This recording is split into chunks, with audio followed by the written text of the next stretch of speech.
আজকের ভিডিওয়ে রাখবো 7 তারিখ থেকে 11 তারিখ অর্থাৎ 7ই অক্টোবর থেকে 11ই অক্টোবরের মধ্যে বাজারের গতিবিধি কি টেকনিক্যালি উঠে আসছে, যেটা খুবই গুরুত্বপূর্ণ সপ্তাহ। এবং যেহেতু বাজার একটু ওপর থেকে নিচে এসছে, তার পরিপ্রেক্ষিতে কিছু আলোচনা। সঙ্গে থাকুন, ফিরে আসছি।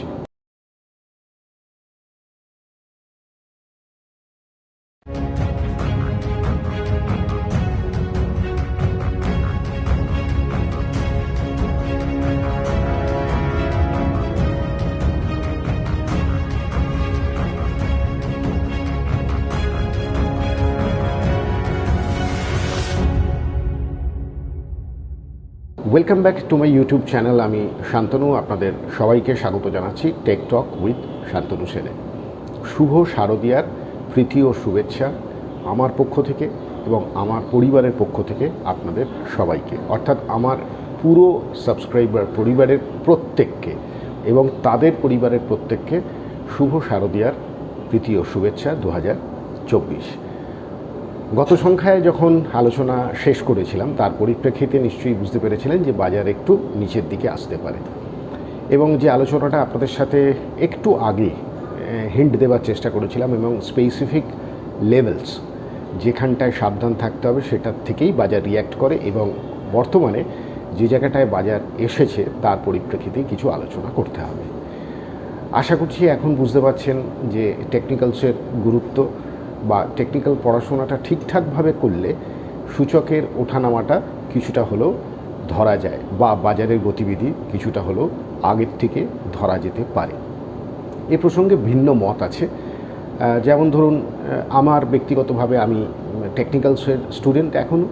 সেই টেকনিক্যালসের পরিপ্রেক্ষিতে যেমন ধরুন চার্লস ডাও কিংবা ইলিয়ট ওয়েভ যেগুলো তৈরি হয়েছেন, ইলিয়ট সাহেব, এছাড়াও আরও বিশেষ পণ্ডিতগণ যারা যারা জ্ঞান আছে অনেকেই, মানে আমি স্পেসিফিক কারোর নাম নিচ্ছি না, এদের প্রত্যেকেরই বক্তব্য, এটা আমার বক্তব্য নয়, যদি নিখুঁতভাবে টেকনিক্যালস অ্যানালিসিস শিখতে চান বা শেখেন তাহলে কিন্তু আপনিও এই পড়াটা স্পেসিফিক লেভেলস আশা করছি ধরতে পারবেন। বলার উদ্দেশ্য একটাই, যে অনেকে মনে করছেন যে বা অনেকে বলছেন যে পড়ার আগে আপনারাও অনেকে বলেছিলেন যে টপ রিভার্সাল কি ধরা যায়, টপ রিভার্সাল কিভাবে ধরতে হয় বা কিভাবে বুঝতে হয় সেটা নিশ্চয়ই একটু অনুশীলন করতে হয়, সঙ্গে একটু এক্সপিরিয়েন্স লাগে। অনেকে মনে করেন যে টেকনিক্যাল অ্যানালিসিস করে কিছু হয় না। এক একজনের এক একটা মত, আমি কারোর সাথে যুক্তিতর্কে যেতে রাজি নই। তবে এইটুকু বলতে পারি যে টেকনিক্যালসকে বিলিভ করা এবং টেকনিক্যালস নিয়ে কাজ করলে ফলটা যে আসে, মানে I mean to say result যে হাতে নাতে পাওয়া যায়, সেটা নিশ্চয়ই বুঝতে পেরেছেন। এবারে যাই একটু অন্য প্রসঙ্গে বলতে, যেহেতু দেখুন ছুটির মরশুম, অর্থাৎ সোমবার থেকে দুর্গাপুজো মোটামুটিভাবে চলবে একটা সপ্তাহ। আমাদের শেয়ার বাজারে কোনো ধরনের ছুটি নেই, এবং আমি আপনাদের থেকে আগের থেকে বলে রাখছি যে এবারের সংখ্যায় যেটা আপনারা দেখছেন এখন বসে, সেটা পুজোর মধ্যেই হোক বা পুজোর আগেই হোক সোমবারে, পরের সপ্তাহে শনিবারটা কিন্তু আমি ছুটি নিচ্ছি আপনাদের থেকে। অবভিয়াসলি এটা ব্যক্তিগত ছুটি, পরিবারের সাথে কাটানোর ছুটি। বছরের এই সময়টা আমরা সবাই মিলিয়ে আনন্দ করি, আপনারাও আনন্দ করুন পরিবারের সাথে। ফলে নেক্সট উইকে community post as well as weekly video আসার সম্ভাবনা শতকরা 90% কম। যদি কমিউনিটি পোস্টটা দিতে পারি তো ঠিক আছে, বিশেষ করে সোম-মঙ্গলবার হয়তো দিতে পারবো, তারপরের থেকে দিতে পারবো কিনা সন্দেহ আছে। এইবারে আসছি মেন বাজারের প্রসঙ্গে। দেখুন, মার্কেট পড়েছে, এবারে মার্কেটের এই পড়াটাকে অনেকে অনেকভাবে ব্যাখ্যা করছেন। কেউ যুদ্ধ ব্যাখ্যা, কেউ বিভিন্ন ধরনের পলিটিক্যাল ব্যাখ্যা, জিও পলিটিক্যাল ব্যাখ্যা। আমি ব্যাখ্যায় যেতে নারাজ। বাজার ওয়েট করছিল, বাজারের কিউ তাই বলছিল, আলটিমেটলি বাজার পড়েছে। এখানে দুটো শ্রেণীতে ভাগ হয়ে গেছে। একজনরা মনে করছিলেন বাজার কেন পড়ছে না, এখন পড়াতে মনে করছেন আর কতটা নিচে যাবে। আবার একটা শ্রেণী ভাবছেন যে এই পড়াটা বোধহয় আরও অনেক ঘনীভূত হতে পারে। তো এই কনফিউশনটা এই মুহূর্তে থাকবে। আশা করছি আপনাদের আলোচনার মধ্যে দিয়ে আমি তুলে আনার চেষ্টা করব আজকে, যে বাজারে কি কোনো ধরনের সাপোর্ট এরিয়া সামনাসামনি আসছে, বা সেই ধরনের ভোলেটিলিটি কি আবার তৈরি হচ্ছে, যেটা একটা ওয়াইড রেঞ্জের ভোলেটিলিটি। এই ওয়াইড রেঞ্জের ভলিটিলিটির কথা বলতে গিয়ে আপনাদেরকে প্রথমেই বলবো, হ্যাঁ, আমার ব্যক্তিগতভাবে চার্ট স্টাডি করে যতটুকু মনে হয়েছে তাতে কিন্তু আপাতত 1%-এর কারেকশান মানে 250 পয়েন্ট, ব্যাঙ্ক নিফটিতে 1% কারেকশান মানে 500 পয়েন্ট। ফলে স্বভাবতই অঙ্কটা একটু মোটা, মানে 250-500 পয়েন্ট, বাট ওভারঅল কিন্তু বাজার যে কোনো সময় যে কোনো দিকে দুলতে পারে এরকম 1-2%। ফলে নিফটির ক্ষেত্রে 250-500 পয়েন্ট ফ্যাক্টর নয় আমার কাছে মনে হয়েছে। যেমন ধরুন আপনি যদি ক্যালকুলেট করেন তাহলে দেখবেন যে এক্স্যাক্ট যে হাইটা আছে এখনও পর্যন্ত 26,277, তার থেকে যদি 5% বিয়োগ করেন, লেস করেন, নিচে যে জায়গাটা আসছে সেইখানটাই কিন্তু অলমোস্ট নিফটি লো করেছে, 3-4 পয়েন্ট 5 পয়েন্ট প্লাস মাইনাস আছে, ফলে 5% একটা কারেকশন আমরা দেখলাম। লোয়ে সাস্টেন করেনি, এটা পুল ব্যাক করেছে। ভেরি ভেরি ইন্টারেস্টিং হচ্ছে ব্যাঙ্ক নিফটির চার্ট। মানে আমি একটু পজিটিভ ঘেঁষা কথা বলছি ব্যাঙ্ক নিফটিতে, খুব স্ট্রেট ফরওয়ার্ড কথা বললাম।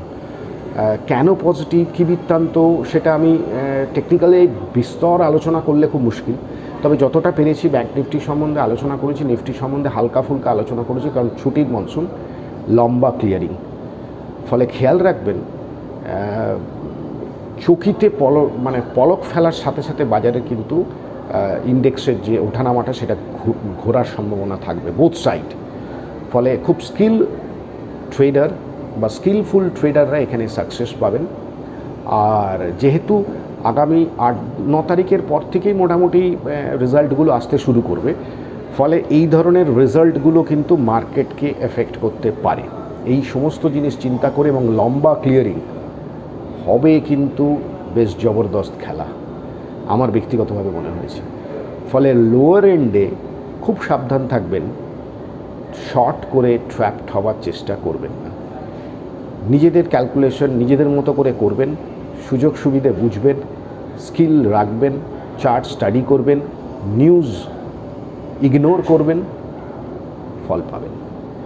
আজকে আর বিশেষ কিছু বলছি না, চলুন যাই সোজা একটু নিফটি আর একটু ব্যাঙ্ক নিফটির টেকনিক্যাল বিশ্লেষণে। 25,014 বন্ধ হলো নিফটি সূচক স্পটের। তার পরিপ্রেক্ষিতে আলোচনা শুরু করব 7-10 থেকে 11-10-2024 মধ্যে বাজারের গতিবিধিতে কি ধরনের ছবি আমরা দেখছি এবং কি অ্যাক্টিভিটিস হতে পারে। সেই হিসেবে আজকে আমার বাদিকে, একদম বাদিক থেকে রয়েছে নিফটি উইকলি স্পট, তারপরে daily Nifty, bank Nifty weekly এবং একদম ডান দিকে ব্যাংক নিফটি ডেইলি। তো প্রথমে আমি যদি উইকলি নিফটি দিয়ে আলোচনাটা শুরু করি তাহলে বোঝা যাবে যে আমরা কোথায় অবস্থান করছি। আশা করছি এতক্ষণে আপনারা অনেকটাই কিছু জেনেছেন যে বাজার কোথায় অবস্থান করছে, বাট টেকনিক্যালি যদি ছবিটা দেখি, চিত্রটা দেখি, তাহলে চিত্রটা অনেকটা এই টাইপের আছে। এই টাইপের বলতে যে গ্র্যাজুয়াল উচ্চতায় বাজার পৌঁছেছিল, তারপর একটা সর্বোচ্চ স্তরে হাইয়েস্ট ক্লোজিং দেবার পর 26,277 হাই করার পর পরের সপ্তাহের গতিবিধি নিশ্চয়ই বুঝতে পেরেছেন। এবং একটা যে ছোট্ট ট্রেন্ড লাইন আমি প্রথম ড্র করেছি, যেটা এখানে একটা ডটেড লাইন, এবং as well as 9 exponential weekly, যেটা প্রায় বহুদিন পরে উইকলি পেনিট্রেট করলো এবং বাই ক্লোজিং বেসিস। ফলে এটাকে যে খুব অল্প বিস্তর ভাবে ছেড়ে দেওয়া বা চিন্তাভাবনা নেগেটিভ খুব কম থাকবে সেরকম নয়। যদি দেখা যায় যে কবে এটার লাস্ট ক্লোজিংটা হয়েছিল, সেটা হচ্ছে এই ক্যান্ডেলটা। নিশ্চয়ই বুঝতে পারছেন এপ্রিল মাসে প্রায় 10th অফ এপ্রিল যে উইকটা বন্ধ হয়েছিল, সেখানে 9 এক্সপোনেনশিয়ালের নিচে বাজার বন্ধ হয়, তারপর একটা ছোট্ট আর একটু পেনিট্রেশন হয়, তারপরে আবার যথারীতি চলতে থাকে। এর মাঝে সেই হিসেবে কোনো রকম চ্যালেঞ্জ হয়নি। এবারে সাইজ অফ দ্য ক্যান্ডেল এবং যেভাবে রিভার্স হয়ে বাজার বন্ধ হয়েছে, তাতে কিন্তু খুব গুরুত্বপূর্ণ কতগুলো স্টেজ আমাদের অতিক্রম করতে হবে বলে আমার ব্যক্তিগতভাবে মনে হয়েছে। সেই জন্য চেষ্টা করছি বিশ্লেষণ করার। আপনারাও নিজেদের মতো করে অবশ্যই বাড়িতে বিশ্লেষণ করার চেষ্টা করবেন। প্রথম যে জায়গাটা উঠে আসছে, দুটোই উইকনেসের মধ্যে বাজার বন্ধ হয়েছে। সামনে যেটা খুব গুরুত্বপূর্ণ জায়গা, সেটা হচ্ছে 24,753। এই জোনটা, এই এই 50 পয়েন্টের জোন, 24,750 থেকে 24,803, এই জোনটা কিন্তু আমাদের খুব কেয়ারফুল থাকতে হবে, দেখতে হবে যে বাই ক্লোজিং এটার ভায়োলেশন হচ্ছে কিনা, ভাঙছে কিনা। আর যদি উইকলি এর নিচে বন্ধ হয়, তাহলে অবশ্যই বাজারে কিছুটা নেগেটিভ ট্রেন্ড আবার প্রোগ্রেসের দিকে এগোতে পারে। এখন ঘটনা হচ্ছে যে এই অবস্থায় দাঁড়িয়ে যদি আমরা উইকলি এমএসিডির স্লোপটা দেখি, তাহলে যে স্লোপটা খুব ভালো দিকে যাওয়ার চেষ্টা করেছিল, এক সপ্তাহের মধ্যে আবার একটা ট্রেন্ডের পরিবর্তন হলো। ফলে নেক্সট উইক অনওয়ার্ড আমাদের কিন্তু খুব সজাগ থাকতে হবে যে বাজারের সূচক কোথায় বন্ধ হচ্ছে। যদিও উইকলি ক্লোজিং মোটেও ভালো জায়গায় বন্ধ হয়নি। এইবার দেখে নেওয়া যাক ডেলি চার্ট, যেটা বেশ ইন্টারেস্টিং জায়গায় বাজারকে রেখেছে। ডেলি চার্টে আমি এখানে অ্যাজ ইউজুয়াল 10, যে রেটটা দেখছেন এটা হচ্ছে 13 সিম্পল মুভিং অ্যাভারেজ, যার নিচে পরপর দুটো ক্লোজিং দিয়েছে। আর একটা যে মুভিং অ্যাভারেজ ড্র করেছি সেটা হচ্ছে যথাক্রমে 55। 55 ডিএম এর গুরুত্বটা যদি দেখেন, তাহলে যতবারই একটু কারেক্টিভ ফেজে লং টার্মে এসছে, 55 ডিএম এর নিচে থাকার পর একটু পেনিট্রেশন করে উপরের দিকে চলে যাও, যেটা জুন মাস থেকে একবারে ওই রেজাল্ট এই সমস্ত সময়ের মধ্যে একটা দোলাচলের মধ্যে বাজার থাকে। তারপরে সেখান থেকে আবার বাজার যে গতিতে উপরে গেছিল সেইভাবেই আছে। ফলে আগামী সোমবার মার্কেটের জন্য খুব গুরুত্বপূর্ণ। ধরে নেওয়া যাক যে 13 ডিএম এর বর্তমানে যা ভ্যালু, রাফলি অ্যারাউন্ড আপাতত যা ভ্যালু দাঁড়াচ্ছে 25,700। তো বাজার যেখানে বন্ধ হয়েছে 25,000, রাফলি গোল গোল 700 পয়েন্ট স্পট নিফটিতে করবে না এ কথা বলা যায় না, কিন্তু ডিফিকাল্ট। সেক্ষেত্রে যদি 13 ডিএম এর নিচে বন্ধ হয়ে যায়, তাহলে সোমবারের লোয়েস্ট পয়েন্ট কোনটা দেখতে হবে। আমি এখানে একটা ডটেড লাইন ড্র করেছি, সেটা হচ্ছে এই ক্যান্ডেলটার লো, যেটা একটু আগেও আলোচনা করলাম, 24,753। আমার হিসেবে যে জোনটা, পিন পয়েন্ট না করে আবার বলছি জোনটাকে চিন্তা করুন, সেই জোনটা হচ্ছে 24,750 থেকে 24,803। এই জোনের ভেতরে একটা লো যদি তৈরি হয়, সেক্ষেত্রে সোমবার অনওয়ার্ড আমাদের কিন্তু নেক্সট চিন্তা ভাবনা থাকবে স্ট্র্যাটেজি ওয়াইজ, অর্থাৎ 13 ডিএম এর নিচে বাজার কনজিকিউটিভ 3 দিন বন্ধ হতে পারে। তাহলে সোমবারের ক্লোজিং নিশ্চয়ই গুরুত্বপূর্ণ স্পট নিফটি। অন্যদিকে যেভাবে আরএসআই এর সাফ ফল হয়েছে ডেইলি চার্টে, এবং multiple support area as per the RSI chart is concern, এতদিন যে বাজারটা চলছে তাতে একটা হচ্ছে 40 আর একটা হচ্ছে সাব 40-30 আশপাশে। ফলে খুব ইন্টারেস্টিং জায়গায় মার্কেট কিন্তু নেক্সট 1 থেকে 2 দিন, সোমবার এবং মঙ্গলবার, ঘোরাফেরা করবে। যারা মনে করছিলেন বাজার কেন পড়ছে না, কেন এতটা দূর দাঁড়িয়ে আছে, এটাই মার্কেট এবারে যে স্ট্রেচ ভ্যালুয়েশনটার কারেক্টিভ মুড হয়েছে। কিন্তু এর ভেতরে আমি কিন্তু কথাটা এই কারণে যোগ করলাম, আহ এখনো গেম ওভার হয়নি, গেম চেঞ্জ হয়নি। সেটার জন্য আমাদের 1 সপ্তাহ আরো ওয়েট করতে হবে।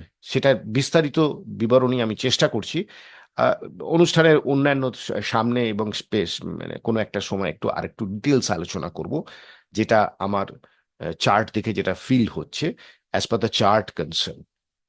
স্পট নিফটির পর এবার ব্যাংক নিফটিতে আসি। স্ট্রেট অ্যাওয়ে নেগেটিভ, গত সপ্তাহতেও আপনাদের সঙ্গে আলোচনা করেছিলাম যে দুটো জায়গাতেই নেগেটিভ। এবং ব্যাংক নিফটি যেখানে বন্ধ হয়েছে আবার ওই 9 এক্সপোনেনশিয়ালের নিচে। এবং অবশ্যই সামনের দিকে যে জায়গাটা আছে সেটা হচ্ছে এই জোনটাই হচ্ছে মেইন সাপোর্ট এরিয়া। তার মানে রাউন্ড নাম্বার 50-300। দেখা যাক ওই জায়গাটা ব্যাংক নিফটি বাঁচাতে পারে কিনা। ব্যাংক নিফটিরও উইকলি এমএসিডি স্লোপ চেঞ্জ হয়েছে, ফলে এখানেও একটা যে উইকনেস ধরা পড়েছে সেটা বোঝা যাচ্ছে। ডেলি চার্ট পর্যবেক্ষণ করলে ব্যাংক নিফটিতে কনজিকিউটিভ 3টে ক্লোজিং, লোয়েস্ট লো ছিল 51,680, রাউন্ড নাম্বার ধরলাম। নিচে লো করেছে 51,347, মানে ধরুন 51,680 থেকে 380 যদি ধরি, তাহলে রাফলি অ্যারাউন্ড 300 পয়েন্ট তো হবেই, 300-330 পয়েন্ট মতো ব্যাংক নিফটি আমাদের ট্রিগার হওয়ার পথ দিয়েছে। এবং 55 ডিএমএ কে ওই এক জায়গায় আবার রেখেছে। একটা ছোট্ট ট্রেন লাইন ব্যাক নিফটিতে আমি ড্র করেছি, এটাই হচ্ছে মেন জায়গা। কারণ ব্যাক নিফটি এই ক্ষেত্রে আরএসআই এর যে অ্যাপ্রোচ থাকবে, যেমন হায়ার এন্ডে আরএসআই এর অ্যাপ্রোচের সাথে আমাদের চিন্তা ভাবনা করতে হয়, ডাউন ট্রেন্ডেও যখন মার্কেট অত্যধিক মাত্রায় সেলিং প্রেসারে চলে আসে তখনও কিন্তু একটা আরএসআই এর অবস্থান আমাদের লক্ষ্য করতে হয়। ফলে ইন্ডেক্স স্পেসিফিক কিন্তু ব্যাংক নিফটি যে জায়গায় পৌঁছেছে এবং তারপরে অ্যানাদার সেল অফ একটু ওভারসোল্ড জোন ক্যাটাগরিতে আসতে পারে। সেটা ডিপেন্ড করছে সোমবারের সোমবারে কোথায় বাজার যাচ্ছে। সাপোর্ট রেজিস্ট্যান্স গুলো আপনারা যথাক্রমে একটু দেখে নেবার চেষ্টা করবেন।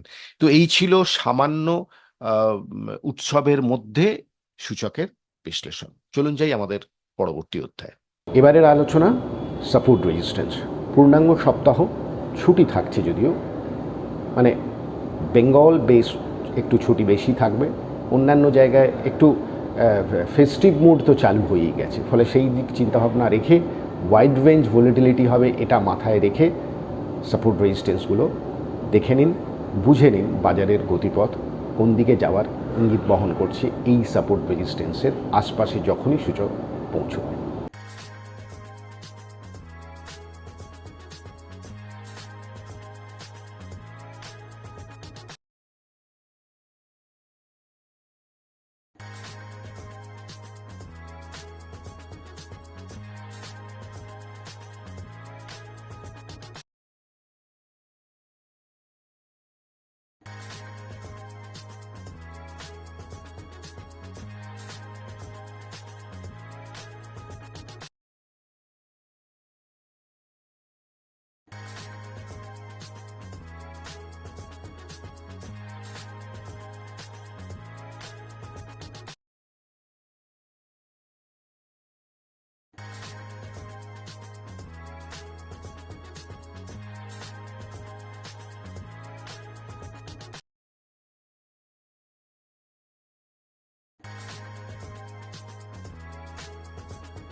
আজকে 3টি স্টকের বিশ্লেষণ করব, টেকনিক্যাল বিশ্লেষণ, কিন্তু 3টের জায়গায় 6টা করব।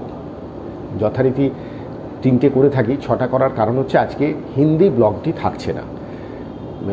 বিশালজির একটা বিশেষ প্রয়োজনে, ফ্যামিলি প্রয়োজন, সেই জন্য বিশালজি থাকছেন না। ফলে যেহেতু আমি অলরেডি রেডি করছিলাম, সেই তো 6টা টেকনিক্যালস আলোচনা করছি, টাচ দিয়ে দিয়ে বিভিন্ন স্ক্রিপ্টের আলোচনা করেছি। দুটো অ্যাপ্রোচ রেখেছি। একটা হচ্ছে মার্কেট যেহেতু নিচে, কিছু স্টক আছে মার্কেটের সাথে অতিরিক্ত নিচে এসছে, যেমন তাদেরকে চেষ্টা করেছি আপনাদের সঙ্গে আলোকপাত করানো।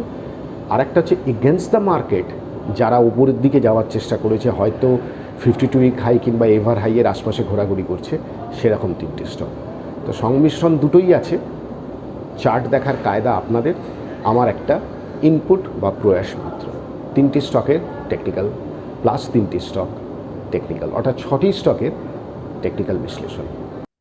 আজকে খান ছয়েক স্টকের আমি টেকনিক্যালি বিশ্লেষণ করার চেষ্টা করছি। 6টা স্টকের কারণ হচ্ছে আজকে হিন্দি ভার্সন, অর্থাৎ এই সপ্তাহের হিন্দি ভার্সনটা থাকছে না, যেটা আমি প্রথমেই আপনাদেরকে বললাম। তবু আর একবার এখানে বলি যে বিশালজির পারিবারিক একটু প্রবলেম আছে, ছেলের একটু শরীরটা খারাপ আছে, সেই জন্য উনি রেকর্ডিং করতে পারছেন না।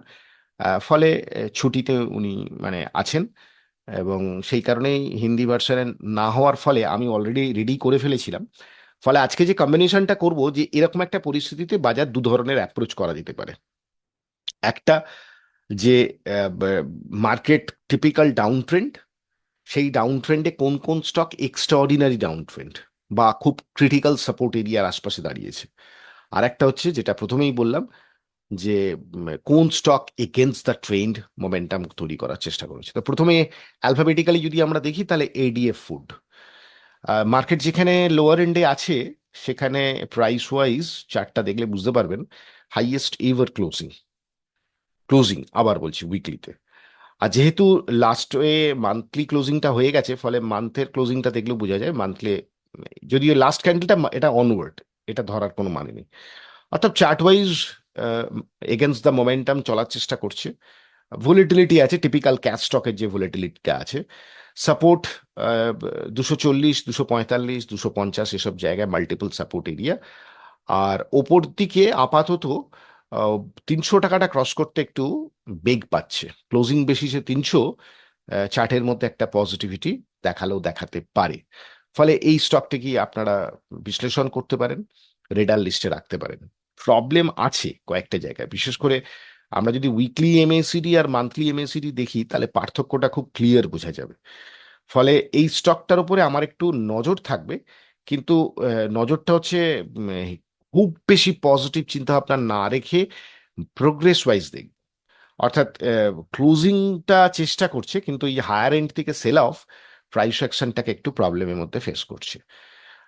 জাস্ট একটা উল্টো দিকে হাঁটার পথ এই স্টকটাকে ওই হিসেবে আমি সিলেকশনে রেখেছি এবং অ্যানালিসিস করার চেষ্টা করছি। খুব সিম্পল। এরপরে আপনাদের প্রচুর কাজ আছে। দীর্ঘ সময় ধরে শুধু এডিএফ ফুড নিয়ে আমি আলোচনা করছি না। বাকি কাজ যেগুলো আপনাদের দেখার আছে, আমি শুধু একটা ইনপুট আকারে এডিএফ ফুডটা আলোচনা করলাম। এটা কোনো ধরনের বাই বা সেলের রেকমেন্ডেশন নয়। বিএফ ইউটিলিটি সম্ভবত লাস্ট উইকেও আলোচনা করেছিলাম, এই সপ্তাহ তো একই জিনিস, ফলো আপ বাইং, নতুন হাই। হ্যাঁ, নিচে একটু বেশি রিট্রেস করেছিল, একই ব্যাপার, যে উল্টো দিকে হাঁটা। এই স্টকটা যেহেতু আগেও আলোচনা করেছেন বোধহয়, সম্ভবত আমি লাস্ট উইকেই আলোচনা করেছি। আপনারা একটু কাইন্ডলি চেষ্টা করবেন, আমি যদি ভুল না করি, স্টকটাকে আরো একবার আপনারা নিজেদের রেডারে রেখে ভালো করে দৃষ্টি আকর্ষণ করার চেষ্টা করবেন। খুব interesting chart formation, high volatile stock. আর একটা হচ্ছে হেলথ কেয়ার গ্লোবাল। এটাও আহ, বেশ ভালো জায়গায়, অর্থাৎ ওই যে বললাম স্রোতের উল্টো দিকে গিয়ে হাঁটছে। মান্থলি ক্লোজিংটা দেখলে আরো ইন্টারেস্টিং জায়গা বোঝা যাচ্ছে। এখানে একটা কনসলিডেশন এবং তারপরে সেপ্টেম্বর মাসের এটা ক্লোজিং, অক্টোবর অনগোয়িং এটাকে ধরা যায় না, কারণ সবেমাত্র দুটো একটা ট্রেডিং সেশন হয়েছে। ফলে তিনটে উল্টো দিকে হাঁটা স্টক যেমন দেখালাম, যে বাজার যখন নিচে আসছে সেক্ষেত্রে এরা উল্টো দিকে ওপরের দিকে যাওয়ার চেষ্টা করছে, তাহলে এটা একটা একটা স্ট্রেংথ বোঝায়। আর প্রখান্তরে যদি এবার নিচের দিকে দেখাই যে কোন কোন স্টকগুলো বাজারের সাথে নিচে এসছে এবং খুব ক্রিটিক্যাল সাপোর্ট এরিয়ার মধ্যে আছে, আমি যে এখানে লাইনটা ড্র করেছি এটা 200 ডিএমএ, ওপর নিচে দুটো একটা সাপোর্ট এরিয়া ড্র করেছি। এটা আপনারা দেখলেই বুঝতে পারবেন প্রিভিয়াস যে টপটা ছিল ওর আশপাশে। ফলে আমরা মোটামুটি একটা জায়গায় আসার চেষ্টা করছি, এবং লাস্ট বিগত 3-4 দিন ধরে ট্রেডিং এর প্যাটার্ন দেখলেই বুঝতে পারবেন কোথাও যেন একটা কনফিউজিং ব্যাপার তৈরি হয়েছে, উপরে যাচ্ছে নিচে আসছে উপরে, কিন্তু এই যে ফলটা হচ্ছিল সেই ফলটা হঠাৎ কেন আটকে যাওয়ার সম্ভাবনা দেখা যাচ্ছে। আর এসেই ইন্ডিকেশন নিশ্চয়ই বুঝতে পারছেন, টিপিক্যালি ওভারসোল্ড, এবং যারা একটু নিখুঁত করে আরএসআইটা দেখেন তারা কিন্তু বুঝতে পারছেন এই আরএসআই এর চিত্র কি ইন্ডিকেট করছে। ফলে এই স্টকটা আমরা রেডারে রাখতে পারি। ট্রেন্ড অবশ্যই চেঞ্জ হয়নি, ফলে উইকলি এমএসিডি কনসার্ন যেটা মিনিমাম আমি দেখি, সেখানে কিন্তু স্লোপ নিচের দিকেই আছে। এটা ডেইলি চার্টের পরিপ্রেক্ষিতে দেখানোর চেষ্টা করলাম বিকজ অফ 200 ডিএমএ। নেক্সট আর একটা স্টক একটু একটু অনামি, কিন্তু অনেকের কাছেই নামি, সুমি কনভেয়ার। বেশি দিন লিস্টেড নেই, তবু যতদিন আছে এনএসসি তে 2016 থেকে এটাও অ্যাপ্রোচিং, মাঝখানে খুব হাই মোমেন্টামে উপরে যায়, এবারেও সেই একই জায়গায় 200 ডিএম এর আশপাশে হঠাৎ স্টকের ভেতর একটা সাপোর্ট ধরার চেষ্টা করছে। যেহেতু হাই ভোলাটাইল স্টক, একটু লিকুইডিটি কম থাকে, স্টকের এই সময় অ্যাপ্রোচ যেগুলো হওয়া উচিত ওভারসোল্ড এবং 200 ডিএম এর আশপাশে। দীর্ঘদিন পর 200 ডিএমএ যেহেতু ফেস করছে, এটা এটা একটু নজরে রাখা যেতে পারে এই স্টকটা। পরবর্তী সময় অবশ্যই 21 ডিএমএ সিম্পল এর ওপরে ক্লোজিং ট্রেন্ডের পরিবর্তনটাকে হয়তো লক্ষ্য করানো যেতে পারে। ফলে এই স্টকটাকেও আমরা রেডারে রাখতেও পারি। আর ফাইনাল স্টক, এটাও আগে একবার আলোচনা করেছিলাম, ইএসএএফ স্মল ফিনান্স ব্যাংক। এক টিপিক্যাল ট্রেন্ডিং ডাউনওয়ার্ড। ওপরে আমি একটা 90 ডিএমএ ড্র করে রেখেছি, যেটা এখনো পর্যন্ত যতদিনের ক্যালকুলেশন এখানে একবার হিট করে তারপরে আবার ফল। ফলে close above 90 DMA, close above 21 DMA একটা টিপিক্যাল ডাউন ট্রেন্ডের পরিবর্তন হলেও হতে পারে। অ্যাবসলিউট ওভারসোল্ড জোন থেকে প্রাইস অ্যাকশন ঘোরার চেষ্টা করছে as per the RSI daily is concern. ফলে ছটা স্টকের ভেতরে আমি নামগুলো আরেকবার আপনাদের বলি। যে বিশ্লেষণটা করলাম এটা শুধুমাত্রই টেকনিক্যাল বিশ্লেষণ।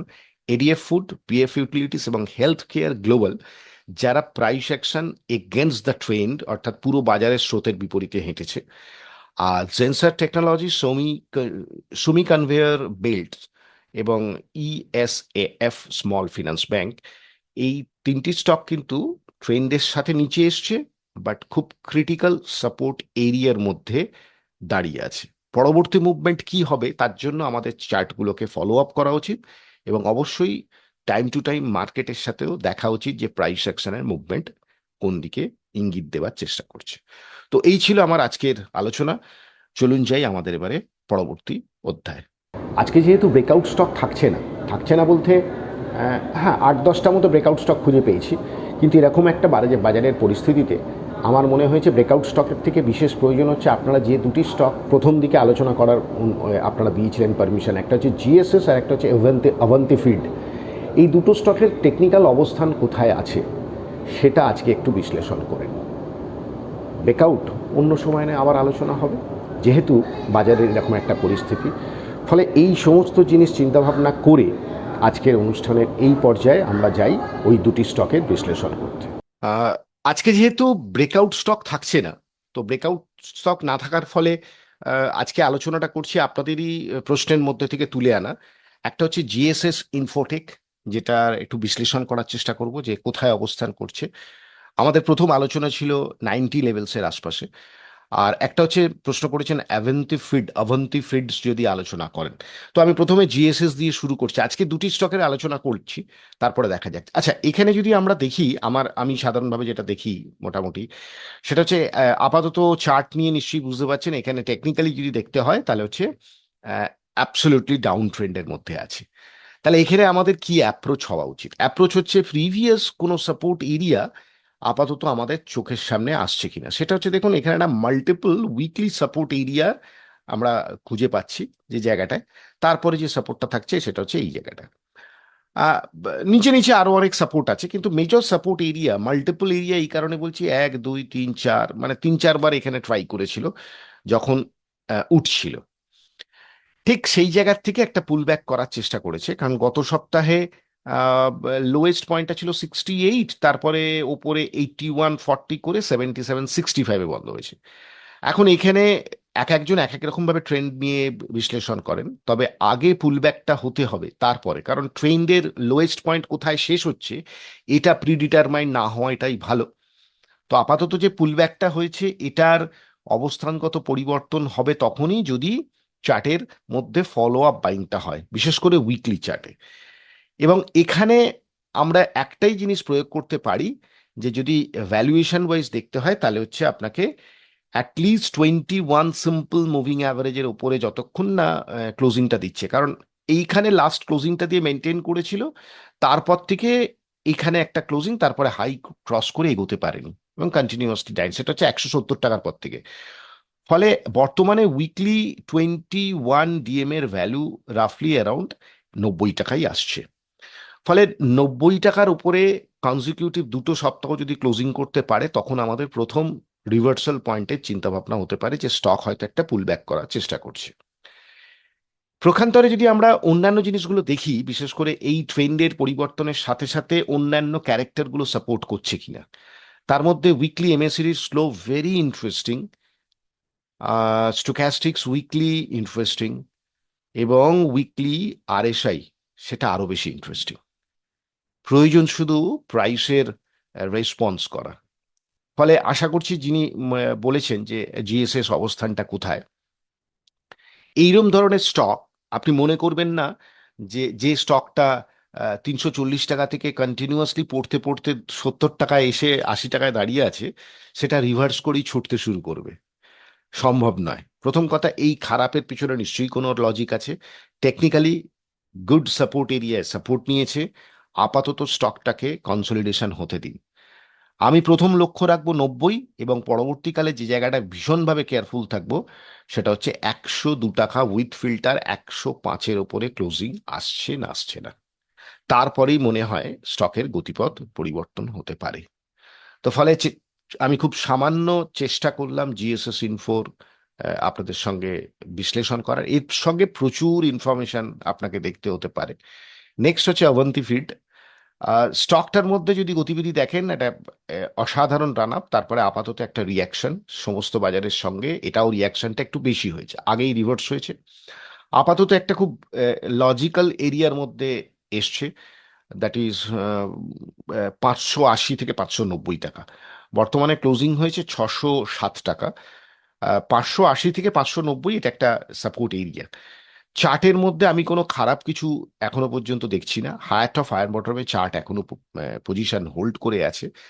দীর্ঘমেয়াদী চার্টের মিনিমাম উইকলি যদি দেখেন তাহলে বুঝতে পারবেন। এবারে যদি চার্টটাকে একটু মান্থলি চার্টে পরিবর্তন করে আমি দেখি, তাহলে বুঝতে পারবো মান্থলি যে ক্লোজিংটা হয়েছে তারপরে একটা রিয়াকশন নিচে এসছে।